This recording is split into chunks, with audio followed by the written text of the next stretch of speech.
امریکہ سے پہلے برطانیہ کو سپر پاور کہا جاتا تھا، تو اس کے بعد امریکہ کا اب آ گیا. تو اس طرح سے کبھی خلافت عثمانیہ کا بھی دور ہوتا تھا. تو خیر ہسٹری میں اس طرح سے بڑے ادوار آئے ہیں. اب یہ ہو رہا ہے کہ ٹرمپ واضح طور پر سامنے کھڑے ہو گئے ہیں اور وہ کوئی لگی لپٹی نہیں رکھ رہے. ہاں یہ انہوں نے ضرور کہا ہے کہ جی گرین لینڈ میں ہم براہ راست طاقت کا استعمال نہیں کریں گے، یعنی اٹیک یا اس طرح کچھ نہیں ہے، لیکن اس سے پیچھے بھی نہیں ہٹیں گے. ہر صورت ہم نے یہ لے کر چھوڑنا ہے، ہماری سیکورٹی کے لیے ضروری ہے. بہت سے لوگ کہتے ہیں کہ وہاں پر بھی معدنیات کا بھی کھیل ہے اور اس طرح کے ریئر ارتھس کا بھی کھیل ہے. جس طرح وینزویلا کا آئل کا انہوں نے ذکر کیا کہ جی ہم نے ایک ہفتے میں اتنے لاکھوں بیرل آئل نکلوا لیا ہے اور یہ کر دیا وہ کر دیا، وہ سب بھی ہے. تو اب یہ طاقت کا کھیل ہے اور اس میں دونوں اتحادی آمنے سامنے ہیں.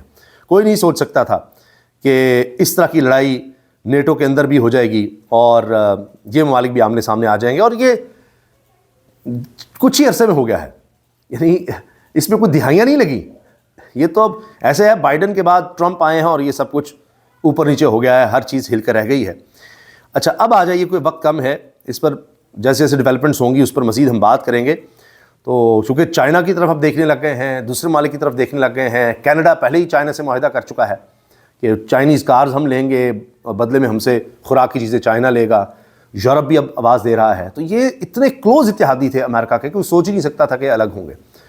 تو نیشنل انٹرسٹ ہوتا ہے جی، ہر ملک اپنے نیشنل انٹرسٹ کو دیکھ رہا ہوتا ہے، اپنے قومی مفاد کو دیکھ رہا ہوتا ہے. اس دنیا میں اب یہی ہے، اخلاقیات اور یہ کہ جی کوئی کمزور کا ہاتھ تھامے کوئی چکر نہیں ہے.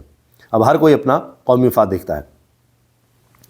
اب آ جائیے جی پاکستان کے حوالے سے یہ جو بڑی خبر ہے اس وقت، منسٹری آف فارن افیئرس کی طرف سے کیا کہا گیا ہے. Pakistan accepts invitation for joining the board of peace with the view to achieving lasting peace in Gaza. کہ پاکستان بورڈ آف پیس کا حصہ بن گیا ہے. ڈونلڈ ٹرمپ نے یہ ایک بورڈ بنایا ہے اور ڈونلڈ ٹرمپ کہہ رہے ہیں کہ 50 سے زیادہ ممالک ہیں جو اس کے ساتھ ہیں. بہت سے لوگ اس کو اقوام متحدہ کا ٹرمپ کا آلٹرنیٹو کہہ رہے ہیں. اس میں یہ بھی دیکھنا ہوگا کہ یہ صرف ٹرمپ تک رہے گا یا ٹرمپ جب صدر نہیں رہیں گے اور نیا امریکی صدر آئے گا وہ بھی اس کو لے کر چلے گا، کیا ہوگا.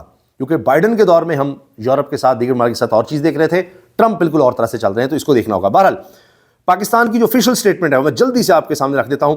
ان response to the invitation extended to the prime minister Muhammad Shehbaz Sharif by the president of United States his excellency Donald J Trump, Pakistan would like to announce its decision to join Board of Peace as part of its ongoing efforts to support the implementation of Gaza peace plan under the framework of the United Nations Security Council Resolution 2803. کہ جی Pakistan accept کر لیا ہے board of پیس کا ممبر بننا اور یہ غزہ میں امن کے لیے ہے.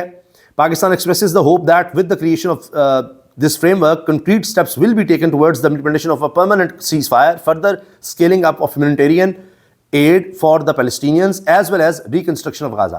تو پاکستان امید کر رہا ہے کہ اب اس کے ذریعے اس کا مقصد اچیو ہوگا کہ ایک تو مکمل جنگ بندی ہوگی، سیز فائر